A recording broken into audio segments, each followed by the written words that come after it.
ക്രിസ്തുവിൻ്റെ സമാധാനം നിങ്ങളോടുകൂടി ഉണ്ടായിരിക്കട്ടെ. വചനകിരണത്തിലേക്ക് ഏവർക്കും സ്വാഗതം. ഒരിക്കൽ ഒരു ബാലൻ ഒരു രത്നവുമായി രാജാവിൻ്റെ സന്നിധിയിലെത്തി.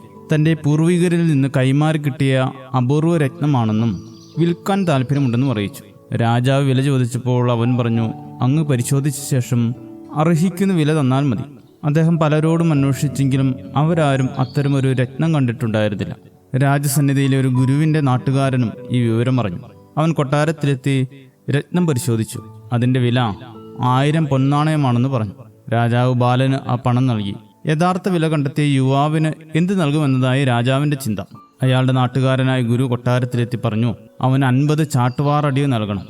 എന്തിനാണ് അവനെ ശിക്ഷിക്കുന്നതെന്ന് എല്ലാവരും ചോദിച്ചപ്പോൾ ഗുരു പറഞ്ഞു, അവൻ രത്നത്തിൻ്റെ വില കണ്ടെത്തി. പക്ഷേ അവനിപ്പോഴും അവൻ്റെ വിലയറിയില്ല.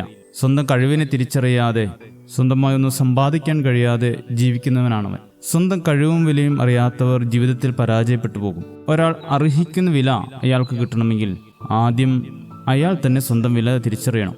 ഇല്ലെങ്കിൽ അയാൾക്ക് മറ്റുള്ളവർ വിലയിടാൻ തുടങ്ങും. വിലയറിയാത്തവരുടെ മുന്നിൽ പെടുന്നത് വലിയ അപകടമാണ്. അവർ വലിച്ചെറിയും, പുച്ഛിക്കും, ചവിട്ടിത്താഴ്ത്തും. എന്നാൽ നമ്മുടെ വില അറിയുന്നവരുടെ മുൻപിൽ മാത്രമേ നമുക്ക് മാനം ലഭിക്കൂ. മറ്റുള്ളവരുടെ വിലയെയും അഭിപ്രായത്തെയും ആശ്രയിച്ച് ജീവിക്കുന്നവർക്ക് ഒരിക്കലും സ്വന്തം വില കണ്ടെത്താൻ കഴിയില്ല. ആത്മാഭിമാനത്തോടെ ജീവിക്കാനും കഴിയില്ല. നമ്മുടെയൊക്കെ ജീവിതം ഏറ്റവും മൂല്യമേറിയ രത്നമാണെന്ന് തിരിച്ചറിവ് ആദ്യം വേണ്ടത് അവരവർക്ക് തന്നെയാണ്. നമ്മുടെ ജീവിതം മറ്റുള്ളവർക്ക് തട്ടിക്കളിക്കുവാനുള്ളതല്ല. മറ്റുള്ളവരുടെ വാക്കുകൾക്കനുസരിച്ച് മാറ്റേണ്ടതുമല്ല നമ്മുടെ ജീവിതം. വിശുദ്ധമായത് നായ്ക്കൾക്ക് കൊടുക്കരുത്. നിങ്ങളുടെ മുത്തുകളെ പന്നികളുടെ മുമ്പിൽ ഇടുകയും വരുത്.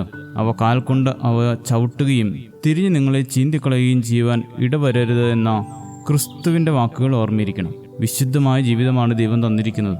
ദൈവത്തിൻ്റെ ആത്മാവിന് വസിക്കേണ്ടതായ ആലയങ്ങളാണ് നാം എന്ന തിരിച്ചറിവിൽ വിശുദ്ധിയോടെ ജീവിക്കുവാനും ദൈവത്തോട് കൂടെ വസിക്കുവാനും കഴിയേണ്ടിയിരിക്കുന്നു. നാം ആരാണെന്ന് തിരിച്ചറിഞ്ഞ് സ്വന്തം കഴിവുകളെ കണ്ടെത്താനും അതിൽ വളരുവാനും സ്വന്തം വില തിരിച്ചറിഞ്ഞ് ജീവിക്കാനും ഏവർക്കും ഇടയാകട്ടെ. ശുഭദിനം നേരുന്നു. ദൈവം അനുഗ്രഹിക്കട്ടെ.